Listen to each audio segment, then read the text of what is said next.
તો આપ જુઓ, ગોપાલ ઇટાલિયાની વિસાવદર બેઠક પર જીત થઈ છે। જો કે ભારતીય જનતા પાર્ટી અને કોંગ્રેસની હાર થઈ છે। કોંગ્રેસે કારણો બતાવ્યા કે તેમને માત્ર 10 દિવસ કરતાં પણ ઓછો સમય મળ્યો હોવાથી તેમને આ પ્રકારે હારનો સામનો કરવો પડી રહ્યો છે।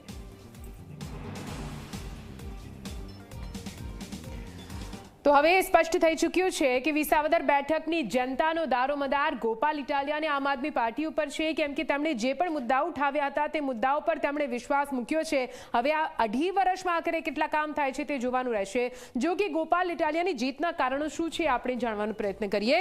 આમ આદમી પાર્ટીએ એકલા ચૂંટણી લડવાનો નિર્ણય કર્યો તે સૌથી મોટું ફેક્ટર, સૌથી મોટો પરિબળ ગોપાલ ઇટાલિયા માટે સાબિત થઈ રહ્યો છે। આપ જુઓ, આમ આદમી પાર્ટીએ એકલા હાથે ચૂંટણી લડવાનો નિર્ણય કર્યો હતો। આ એક મોટું ફેક્ટર બની રહ્યો છે। સાથે સાથે આમ આદમી પાર્ટીએ સૌથી પહેલા નામ જાહેર કરી દીધું હતું। એટલા માટે ગોપાલ ઇટાલિયા પાસે લોકોને મનાવવા માટે, લોકોની વચ્ચે પગ જમાવવા માટે વધારે સમય મળ્યો। વિસાવદરમાં ગોપાલ ઇટાલિયાને મેદાને ઉતાર્યા હતા। લગભગ 60 દિવસ પહેલા, એટલે કે બે મહિના પહેલા જ નક્કી કરી દેવામાં આવ્યું હતું કે આમ આદમી પાર્ટી ગોપાલ ઇટાલિયાને વિસાવદર બેઠક પરથી ઉતારી રહી છે।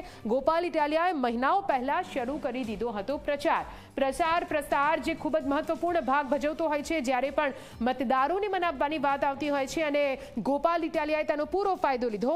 ઇટાલિયાએ ચૂંટણીની જાહેરાત પહેલા જ જંગી પ્રચાર કરી દીધો હતો। ઘરે ઘરે જઈને લોકોની વચ્ચે બેસીને જે પણ મુદ્દાઓ છે તેની વિશે ચર્ચા ગોપાલ ઇટાલિયાએ કરી હતી। આપની સામે ભાજપનો પ્રચાર નબળો દેખાયો છે, કેમ કે ગ્રામીણ અને શહેરી વિસ્તારમાં જઈને પ્રચાર કરવાનો હતો। એટલા માટે જ ખાટલા બેઠકથી લઈને ઘરે ઘરે જઈને ગોપાલ ઇટાલિયાએ પ્રચાર કર્યો હતો।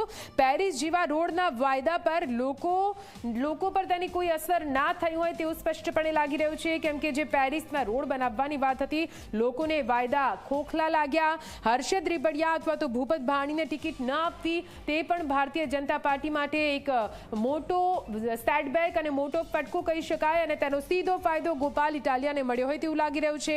વિસાવદરમાં ભાજપનો વનવાસ પૂર્ણ ન થઈ શક્યો। 18 વર્ષથી ભારતીય જનતા પાર્ટી અહીંથી સત્તાથી બહાર છે। જો કે તે આ વખતે કમબેક કરવાના પૂરા પ્રયત્નો કરી રહી હતી, જો કે તે સપનું હજુ પણ સાકાર ના થઈ શક્યું। આમ આદમી પાર્ટીએ એકલા હાથે લડવાનો નિર્ણય લીધો અને તે નિર્ણય અહીંયા ખૂબ જ મહત્વપૂર્ણ આમ આદમી પાર્ટી માટે સાબિત થયો છે।